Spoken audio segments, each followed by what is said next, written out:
Genesis chapter 2. Thus the heavens and the earth and all the host of them were finished. And on the seventh day God ended the work which he had done, and he rested on the seventh day from all the work which he had done. Then God blessed the seventh day and sanctified it, because in it he rested from all his work which God had created and made.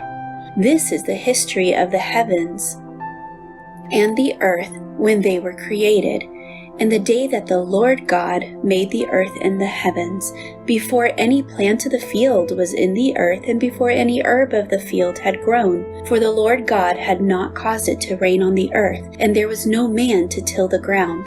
But a mist went up from the earth and watered the whole face of the ground. And the Lord God formed man of the dust of the ground, and breathed into his nostrils the breath of life, and man became a living being. The Lord God planted a garden eastward in Eden, and there he put the man whom he had formed. And out of the ground the Lord made every tree grow that is pleasant to the sight and good for food. The tree of life was also in the midst of the garden, and the tree of knowledge of good and evil. Now a river went out of Eden to water the garden, and from there it parted and became 4 riverheads. The name of the first is Pishon.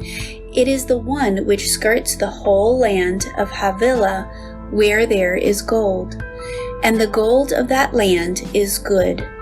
Bdellium and the onyx stone are there. The name of the second river is Gihon. It is the one which goes around the whole land of Cush. The name of the third river is Hiddekel.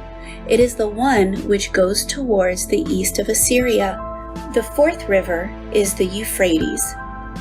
Then the Lord took the man and put him in the Garden of Eden to tend and keep it. And the Lord God commanded the man, saying, Of every tree of the garden you may freely eat, but of the tree of the knowledge of good and evil you shall not eat, for in the day that you eat of it you shall surely die.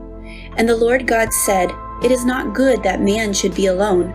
I will make him a helper comparable to him. Out of the ground the Lord formed every beast of the field and every bird of the air, and brought them to Adam to see what he would call them.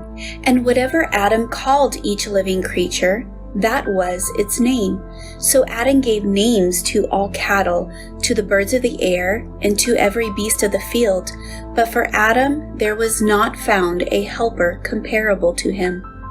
And the Lord God caused a deep sleep to fall on Adam, and he slept. And he took one of his ribs and closed up the flesh in its place. Then the rib which the Lord God had taken from man he made into a woman, and he brought her to the man. And Adam said, This is now bone of my bones, and flesh of my flesh. She shall be called woman, because she was taken out of man. Therefore, a man shall leave his father and mother and be joined to his wife, and they shall become one flesh. And they were both naked, the man and his wife, and were not ashamed.